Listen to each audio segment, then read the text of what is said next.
সড়ক মহাসড়কের আরও তথ্য জানাতে এই মুহূর্তে গাজীপুরের চৌরাস্তায় আছেন সহকর্মী মেহেদী হাসান। সরাসরি যাব তার কাছে। মেহেদী, আর নির্বাচন উপলক্ষে আসলে গাজীপুর থেকে যারা বাড়ির পানে যাবেন তারা কিন্তু বেশিরভাগই এরই মধ্যে বাড়িতে পৌঁছেছেন, কেননা গতকাল এই এলাকার শিল্প প্রতিষ্ঠানগুলো ছুটি হয়েছে এবং তারপর থেকেই কিন্তু এই এলাকার মানুষজন যারা রয়েছেন তারা কিন্তু বাড়ি যাওয়া শুরু করেছেন।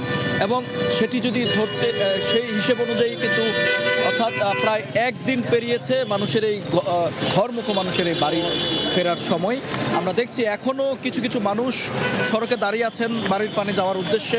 তারা যেটি বলছেন, দিনভর কিছুটা বাড়তি ভাড়ার অভিযোগ করেছেন, তারপর সন্ধ্যা নামার সাথে সাথে কিন্তু এর আগেই কিছুটা স্বস্তির বার্তায় তাদের কাছে এসেছে। তারা যেটি বলছেন যে এখানে কিছুটা ভাড়া কিন্তু কমে এসেছে, কেননা অতিরিক্ত যে যাত্রীর চাপ সেটি কিন্তু কমেছে। তবে আমরা যেমনটা দেখছি যে আসলে ভ্যানে করে, অটোতে করে, রিকশায় করে কিন্তু সাধারণ মানুষ বাড়ির দিকে যাচ্ছেন এবং এবং এখানকার যে বাড়তি ভাড়ার অভিযোগ সেটি কিন্তু করছেন সাধারণ মানুষ, এখনও করছেন। তবে কেননা এখন পর্যন্ত ঢাকা থেকে যেই বাসগুলো ছেড়ে আসছে সেগুলো কিন্তু